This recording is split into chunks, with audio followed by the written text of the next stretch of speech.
Hábhaile sin hábhaile ach bhí Fennelly. Níos mó bhrú ag Fennelly ar. Bhí sé ré chuní bhá san angachan sin an Thompson. Thug sí amach. Is mar Ekinshiv tá an trucha cúig caite an seo. Tá tá muid an am chuúteh gortathe.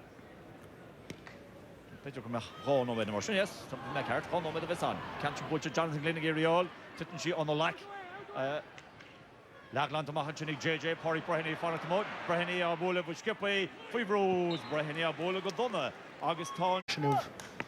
Níl go dtí seo ar chuma, agus sé Hurling is jet dtí bheith trína ceir Hurling eile chun tosa. Shell fáte Johnny Andy Smith, Andy Morris undóla Gaiber Crua, sin agus ag gáil róthúr an róthúr Andy, TJ Rees sálar tá sí fósa Andy Smith an pas go dtí bhil ní Cathal Mannion beidir súlas an bestin is beidir an sin an fágan neachcha sé mú. Kilkenny begin mé chhlaachtar trochaí fáte Richie Hogan ar dar iireart. Amig Richie Canchan a bhúlisteach, tá Dathí Burke go tíir agus déanta go Hurling i Dathí Burke. Charity David Burke aglan amach a ríis, fax hand special Brenner's piece of skillish in a ríis, ach í fáte Paul Murphy tras go dtí Páric Welch. An mé action eile an ribla hama, Páric Welch is go trastan na parke, an Canchan trastan Dor John Power, tá imi trastan Glíhan eile, tá Mark Kelly i Riáil tá agus fel. But then action, you're not going to agan an seo ins an géad le. Sean ceann dearnach mú. Ach ní sé seo chur mú tá sí chur a trasnan. Lanta maithige, machatíh John David Burke gur séidir álanis David Burke a connealiste, ach tá sí fáte sin agus ar deire is ag Kilkenny bheits an puck sleasa ní léon ahrú. Go bhiscom gent ag ceachtar forin Anthony Cunningham, bhil ní bheith hasúil mecha in ahrú sin, Eugene Cloonan seasatíh leis an sin. Joe Canning I meisteach rimmel na chearnóige ar JJ, so bheith sé simúil fiochan an lící gaiileh an líróide isteach níos tapúla go dtí Joe. Is Colin Fennelly se le fáte agus í bute reis do Kilkenny tá sé sin anmhí leachtar chaú rá ach Joseph Coney tá pescar ha maithaigeach tá sé in í tharatíblin is was puck sleasa eile a bheitán. Do Kilkenny. Brian Cody ní tam mór in a rá ag ló ag lehama. Scotty bhíon, Scotty ní bhíon. Richie Hogan ríis mar sin, tá an Canchan níos fearr agus í búilte trasta agus í fáte Shefflin na sin agus an cumán trasta ar Shefflin beag níon scuilte agus tá Henry Tortamach. David Collins. David Collins sin is tócha a ríis cholamar an inseo agus na cnábhach bhil ní arna Henry Moran as. Began in Geran legend ag Carcalor so got the voice bunch go David Collins is coming clean I Williamson got her na gaive Omani ógna bliana hábhfuil is a cúig agus bhrun mis an corn sin ar an ihe sin hós an City West. Níbhah TJ Reid is main ar chóla amach. Tá sé rád amach. Cuman sé, tá sé sásta leis an ggólinn agus í leidathe go ceithre chólinn sin an tríú puck sír ag TJ Reid. Gáil cheann í chéile. Mar sin, ceithre chólinn etra, puck amachchan is Colm Callan níte do dul go fada in Nordi Riáil, Páirí Breithnií gur teilehá leis an Robert ag Brian Hogan. Hogan i ggéir gáil róthúr agus an passaráid chuir go Colin Fennelly. Colin Fennelly is mas pásig Fennelly, tá sé an tortfinn scór, tá sé búilte orla Colin Fennelly, búilte go Hurling ag Colin Fennelly. Ceirde bhí muidir ráfa Kilkenny, braban na súl is féidir lob. Slám scór níl. Sé sin scór má pass má Brian Hogan atá déanamh go má tríd is tríd. Agus tócha iarn an cléthedóir mar ghuiilin na fórne ag líana amach mar dúirt pe cúplúir go tradiisiúnta. Ook maar is een catch so Johnny Glenn agus é fáte ag Glenn an fathach as Blanry ach job pressure for the Irishman Páric Welch top trasta Welch agus an pass lava a right go Killian Buckley is to Amiga Brennan so go Chencho Roher that's got five road Johnny Butch Jack Echelige Jack go John Power Johnny Gary Spock Luchin Johnny Cohn and Johnny Gamah Nietzsche Glanta Fosa Code Tan Cancha Coveraya Colo Shirchin David Collins while the Collins go Ogo League Rona Burke the fortunate Mark Kelly block out to go Justin Cheney Burke Conor Cody go cheer Conor agus é Esther La Hook to Gamah Chin Galia Began Emil Hawk to the top it took the Darla Fochik Shefflin the Brano Shefflin the Bula well Shefflin or Kuramo Well, Piers the Mahim hen sin ó Kilkenny agus an críoch sár túlach ag Henry Shefflin rud nach líon sé go rovinnicach ach Kilkenny tosnú a bhaid níos fearna mar a críoch néidir an céad le. An bhlocáil genta ag Rona Burke sin agus can ar bhfuil Burke dul a bhaimorm mar lán cholaí an seo. One of the top trash go lower Jackerty for Hudo Galia father. Pokemon Helen Othar Glen. I was a reach Toshi Fatsa egg. Jonathan Glen. I was on Tom Shabul and Chan Canchin is Jacka. Ni Dolan Gro and then a fan of Shinchin, a fan of Shinchin, top Paul Murphy, was Murphy, a Scoba Macarish. It's a Macador Lorna Park, Fenley, Gary Chelavo, Bertus Galia Fanat, Fodgeg Andy Smith and the Shandy Golo Roher, Tosha Febro, a Water Welch, a Butch Jaheg Andy, I was a Gary All, Joe, Gary All, which he Fodgeg Joe, Nietzsche Fodgeg Joe, does he Fodgeg David Burke. David Burke will take a robot to Joe and Thompson, Burke at all Traston Park, a Fanat to Brian Hogan, Goramil Mahat, to Brian, I was couldn't Kilkenny Nuncy Reach, Magdi Sheffin, three of the Sheffin, three of TJ Reid, chance to score by your TJ Casa, TJ Bole, TJ Harrit Traston, Sheffin. John. Anna face the coin with her fad. Maradort my Hannah, the lads mar Shefflin go in Kate's Mach to Comahaka, Diana Sheet Co Escar Fad, Anna Faster Fad, Anna Face Hamer, Tosneg Brian Hogan, and Macadi Shefflin. Shin on score Fad. Pew Chak the partner mail, Punashnekan.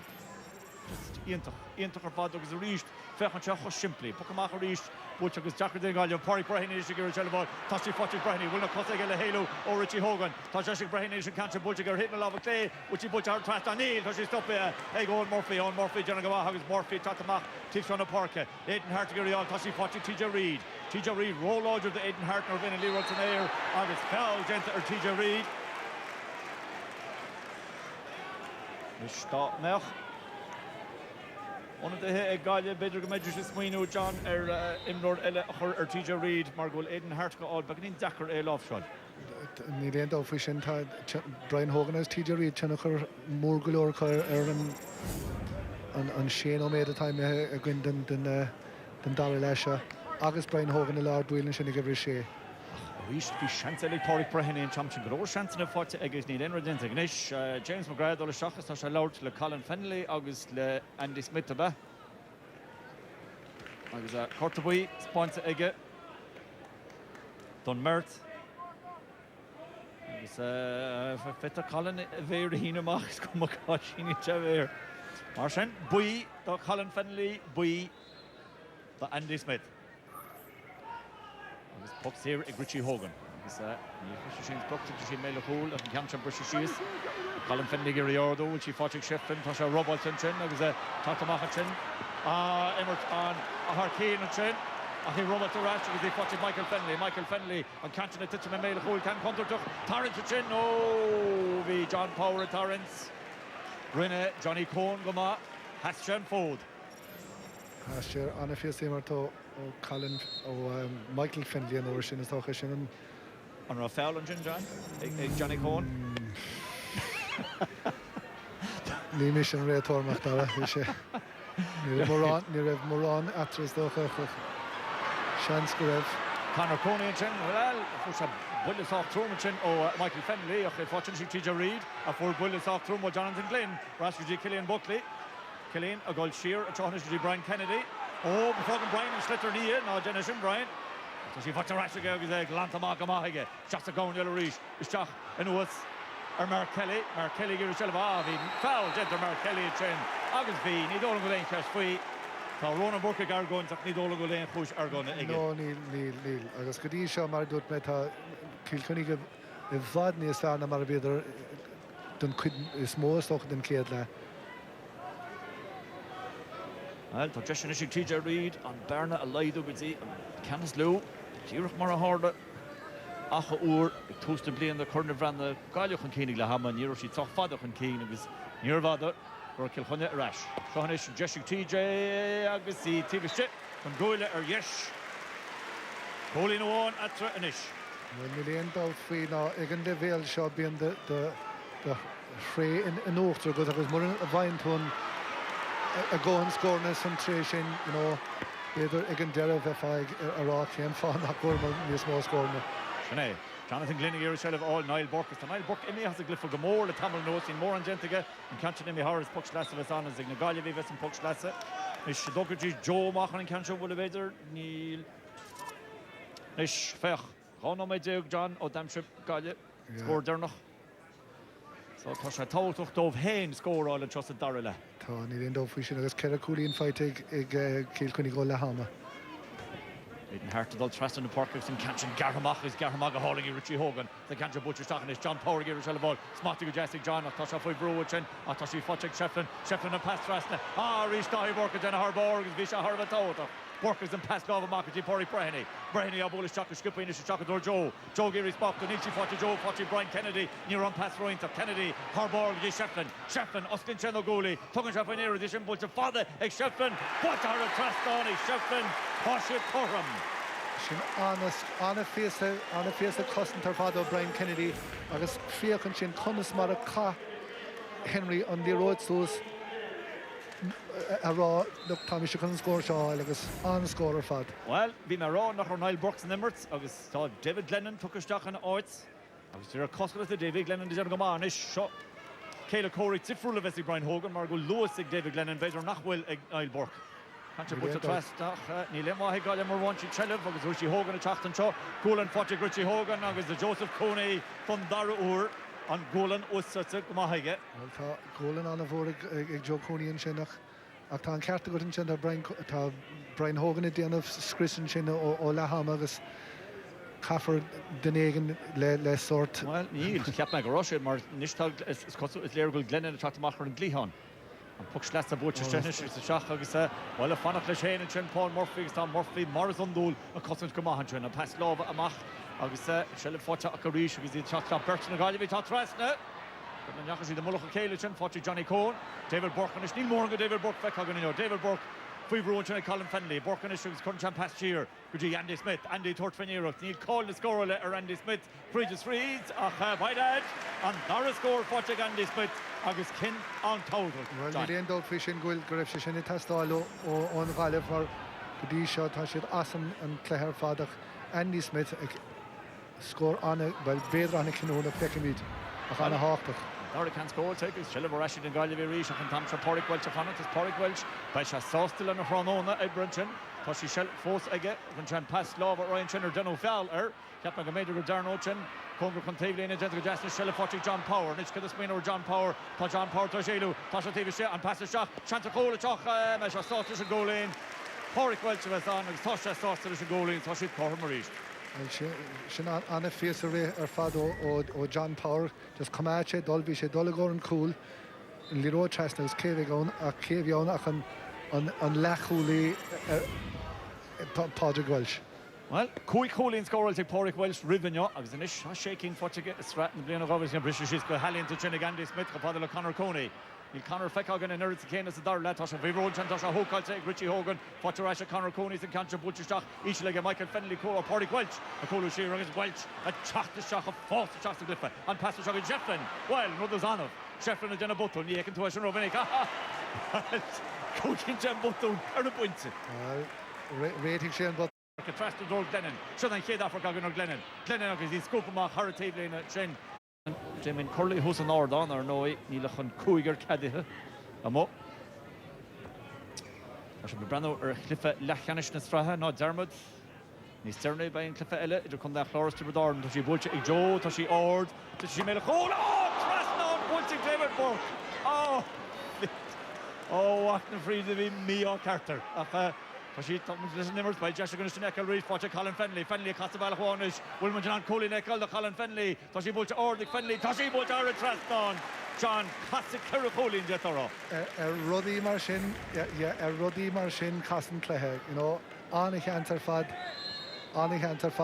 David Bochen Shin agus Mia Jared Leshuk the road was Colin Fenley Harn Traston Maradurish Classic Kerry agus Kilkenny Emmy Hon Kane and Jordan Gaydor Jonathan Glenn again to Shell of all Nietzsche Fochi Jonathan Glenn Toshi Fochi Joe Fibroid Porrick Welch Toshi Fochi Joe Garris Shock couple came took a Joe then blocker like a hauling and Brian Kennedy fire that cousin Tarbor not all the cheer with the Porrick Welch once you give Elo Macherish and Passamach Green Michael Fenley Peter Jas Allen and Kilkenny the Fochi Kennedy reached can more meal took father Ishach and Oster John Power Kitagiri Tashi Fochik Mark Kelly cost the ball of one and pass the shot with chance of goal pass all in Traston John Power no on a Fenley on a Calnan Traston chin the Jessic John Power near Hoppers Enjesh the pass a Porsche Traston Mark Kelly gloats her fod Rashes Nimmers her Borich and Paul Murphy Tá Kilkenny fásaí go mór, John. Léon dá frisin anna fíos martó ó Kilkenny gan uair sin a rí seach fiachar an pass rí se chur Henry trasna.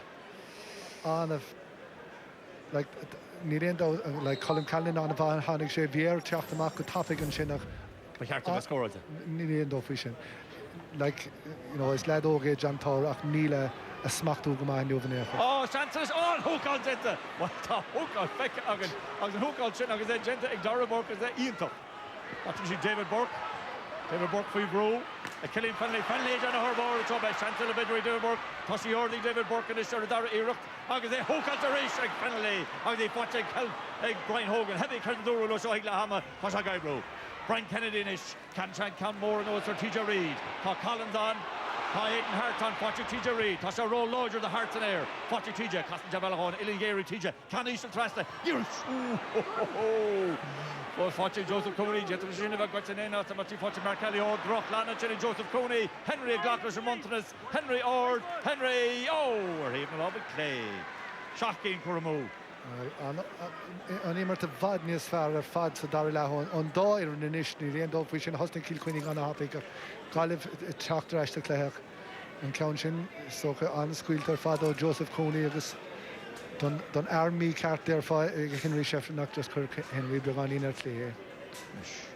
Socha Dean Henry Butler freisin. Ní chur an chuisteach ar bucamach sin.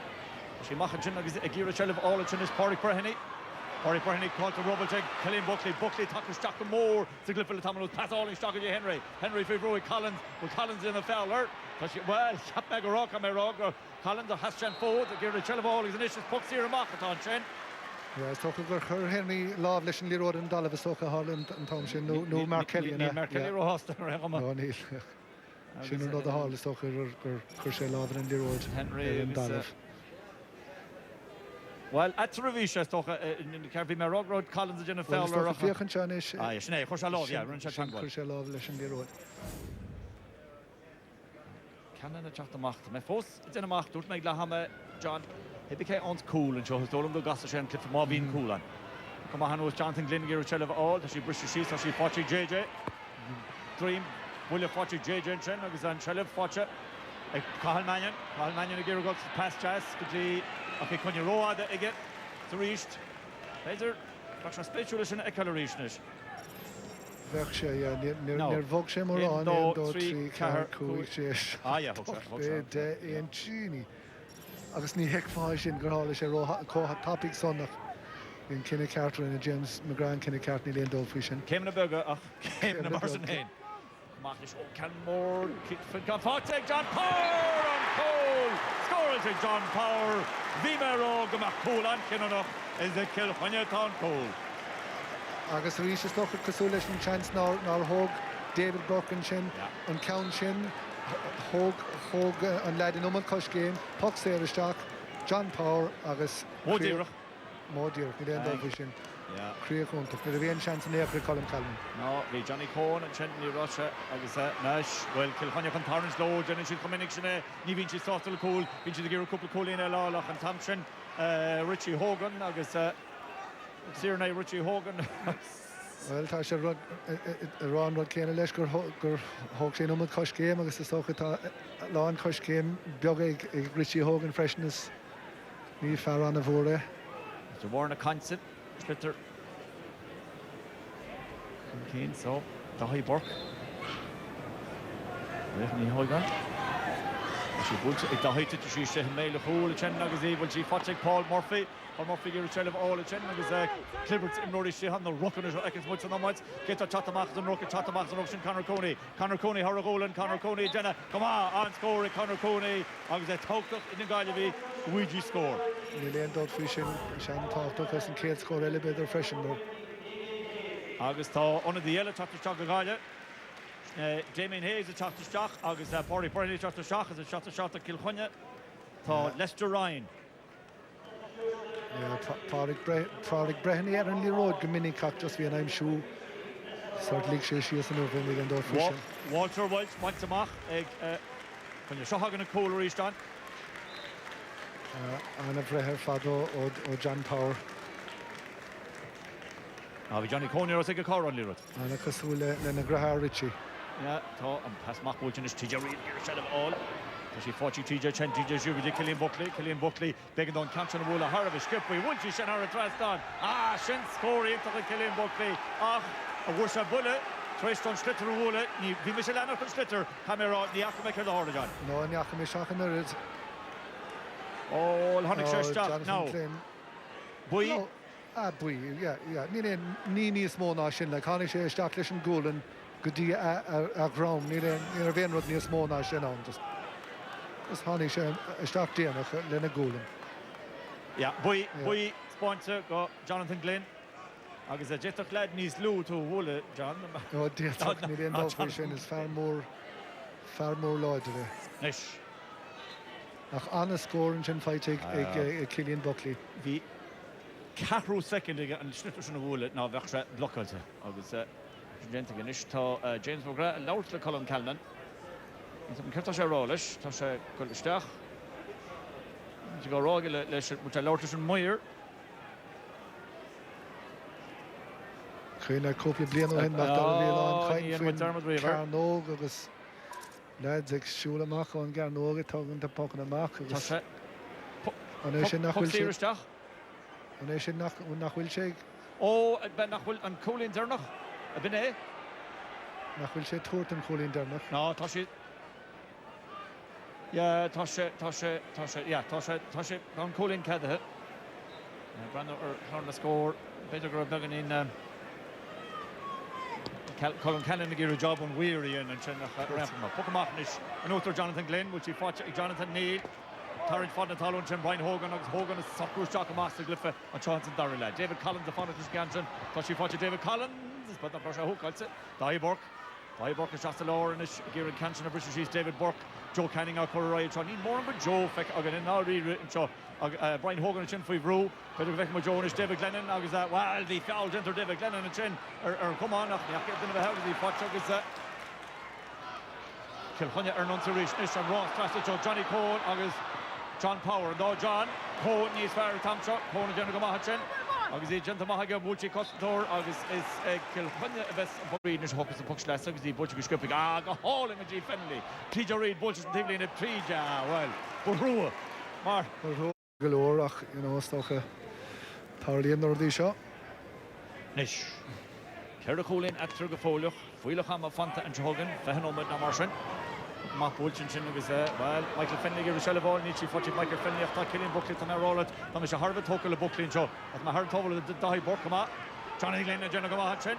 Nish. Johnny Bishop Springover, Punchan Passage Isle door David Glennon for Row Chen agus Porrick Welch reach parallel at Tadol Gamora Weimar. Porrick Welch a bullet thrust in the park at Johanish, Ronan Burke. On Holy, Tashi fought it, well, Nietzsche fought it. Oh, we love on each of the Ronan Burke and Chin. Or a crave in the Hunga. Okay, Jenna Gama and Pascal Margaret Aiden Hart in his free row.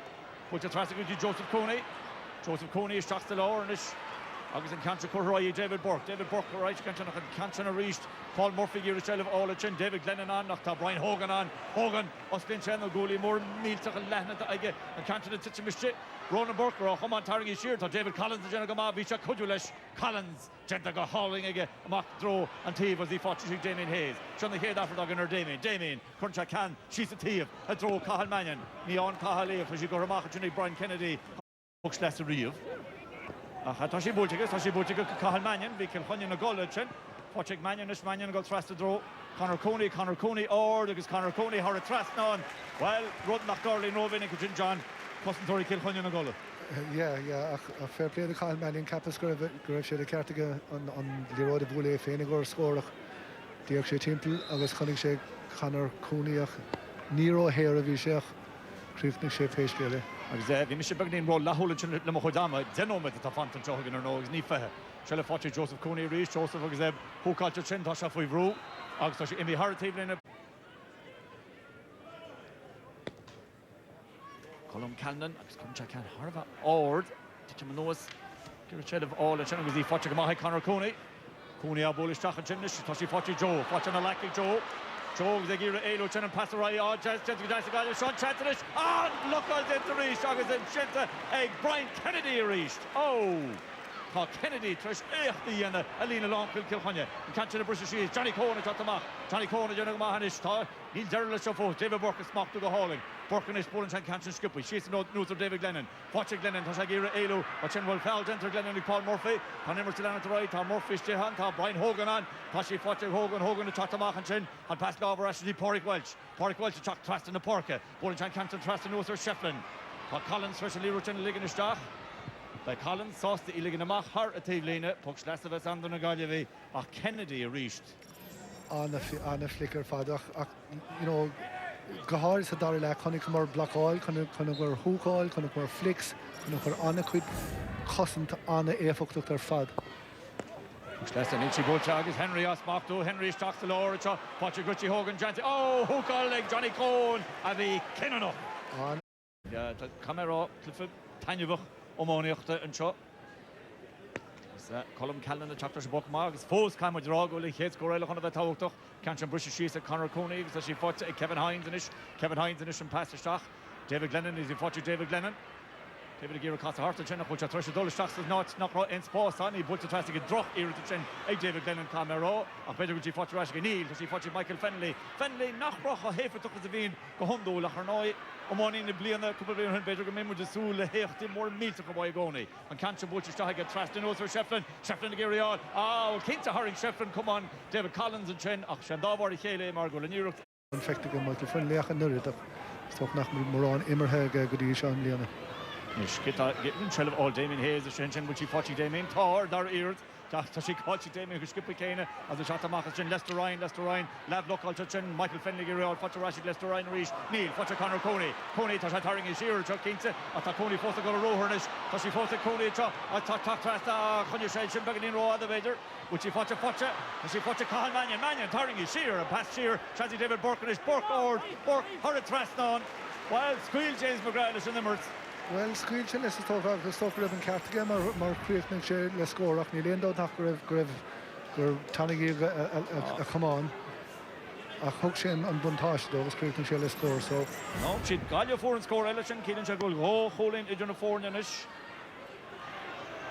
Hui no med Marson Fonten Canton British USK office Sullivan is David Collins to talk Trasna Henry talk Trasna Mark Kelly talk Trasna Cheshire Kelly Rishiol a talk to Stock and Chimnish Aidan Fogarty on Hunger can take in a bunch of trust in the park in this cave Ray.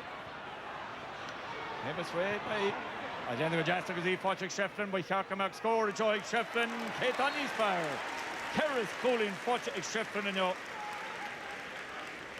just on stealing a Volan Chen road machine just you know Tom Munin Kate Fan Gate in a Immert Fain agus you know Conas mar Volan Chen road just touch a duckret fathers Tasha hot taucht Shin John the Kilkenny. Who call it Jensen and Jorgen Shefflin pass jazz Alling Shefflin Jill Colin Fenley Colin and Jenny Canal Pastor on Calcana better to she characterize on piece of robot agent Johnny Cohen go hauling Jenny Fenley Butchista will be the robot Hale Jen agus Colin Calnan or Gerard Aglanamach can more father Calnan Coney Gary Sullivan Gary or Porrick Welcherish Welch a bull or Welch Shenara Traston Shenara Traston Doris Corey Porrick Welch Egatrosho John Indori Undohi K Hasamagot well the Kilkenny Paul Murphy Diana Van Vass and Darlash and Patrick Welch Captain Rose Fad Brian Hogan Killian Buckley and Lena Lachul Chen Rose Colin Fenley John Polish and Cooley was Donald Henry David Burke Conor Cooney Darno got you cool all in Johannes Catch and Stock and Road Jonathan Glenn or Toshi Kerry Hooligan and Derek Glenn and Zagira Elu August and Pascal Stockton some can be Shagira Pass or Stock Hey now Rob Paul Murphy Hornick shot rest there Vitor Hornick of a Chatamachas Shinta Michael Fenley and Passamachas the Fonte Chin TJ Reid and Club Kane TJ Reid got Trust in the Park Trust drove Fogarty and Canchan later as they later go Mahan and Johnny Cohen and Pascal G David Burke and Sneil Emma Colin in our era David Burke a Tortfing Colin well heavy can Emma have been Colin Kinsney Emma and you're the Hensamo no we are in the road in the Commander Stock as we said what me Carter Fad and all the road Tuckamach you know Kate to Deslat Hosen Jason Flynn is there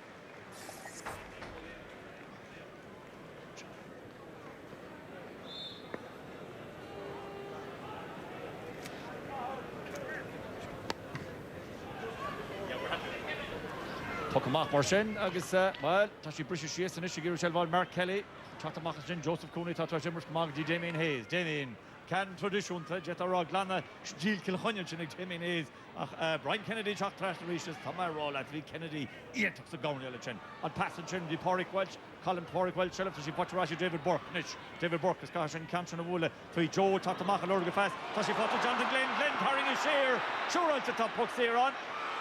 Nemmer Tilana Finn, Adog Shade to James McGrath, agus well, Dana Bert, Tour, Cheshire, Lena.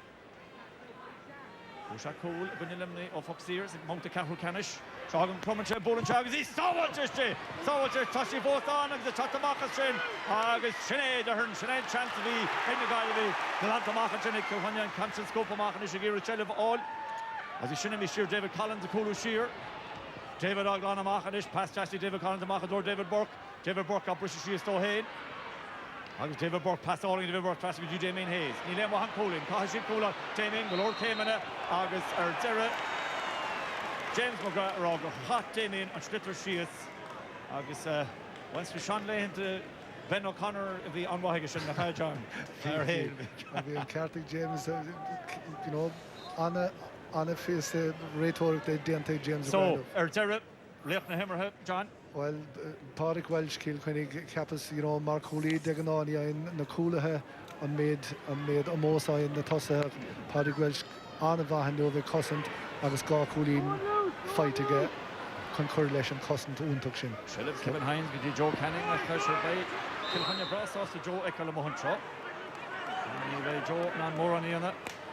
Agus Mohancha, he butchers Jahi Joe, tonight in the Rukti in Ellery Hartmer, Joe Fanach. Fanado Gernuk Shete, James McGrath, August Freight.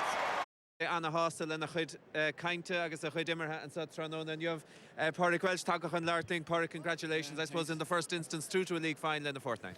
Yeah, sure, that's what we aim for the start of the year now, so we're late we got there anyway. It's a tough again. Yeah, I mean, it's been a funny sort of a season that started, I suppose, with that defeat to Clare, but scoring for fun. Now, today was a different test, wasn't it? Things were much tighter. Oh, it was a tough old game. Galway were always hard to play against. Like, they're hard. Like, there was a strong wind there. Like, so we came out in the second half there, and there's a bit more space. All right, so we're late to get to win now.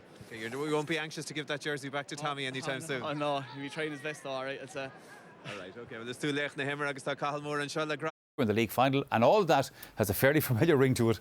It has, I suppose, Michael, but I think the crucial thing about Kilkenny this year is, right, I mean, they suffered kind of last year with injuries coming into the league camp or into the championship because of playing the same 15, maybe playing the 17 over the league campaign and without giving players a rest.